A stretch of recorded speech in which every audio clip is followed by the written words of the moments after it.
je suis fâchée. Je suis fâchée parce que l'enveloppe financière n'augmente pas. Et que pour le canton, pour l'économie, eh bien, c'est le nerf de la guerre. On est en train de prendre des décisions de fermeture, décisions auxquelles le canton s'était rallié, moyennant les aides financières y relatives. Et aujourd'hui, on constate que ces aides financières de la part de la Confédération n'augmentent pas à ce stade depuis ce qui a été annoncé au mois de décembre. Et cela n'est pas possible.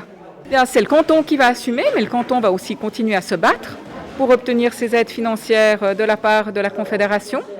J'espère que mes collègues des autres cantons me suivront, mais il faut dire que Genève a indemnisé avant les autres cantons, que nous avons déjà commencé nos indemnisations de cas de rigueur au mois de décembre, que nous avons depuis le mois de mars, à savoir le premier confinement, des indemnisations qui ont pris place, que nous avons aussi un secteur complètement fermé comme les milieux de la nuit qui ont aussi été indemnisés. Et qu'aujourd'hui, on a besoin d'une part plus importante de la Confédération. Dans le cadre du partage de l'enveloppe globale de la Confédération, le canton de Genève aurait droit à 80 millions. 80 millions, c'est inférieur aux 6 secteurs de cas de rigueur que nous avions identifiés au mois d'octobre.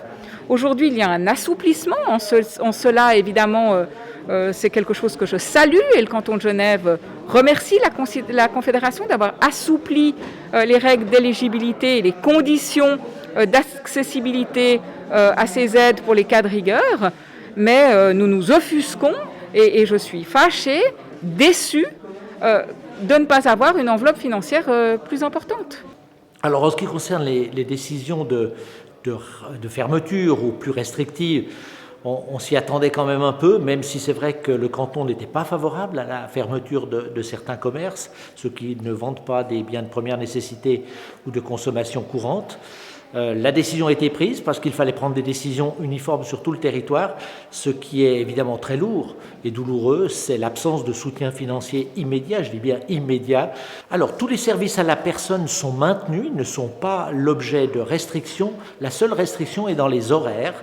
Les services à la personne ne peuvent pas être prodigués entre 19h et 6h et le dimanche. Coiffeurs, esthéticiens, bien sûr, tout ce qui est non sanitaire, puisque le sanitaire de toute façon n'a jamais été touché, puisque ce qui est couvert par l'assurance maladie est toujours accessible, mais tout ce qui fait partie des services à la personne divers, y compris, puisqu'on m'a posé la question, le toilettage pour chiens, même si ce n'est pas un service à la personne au sens strict du terme.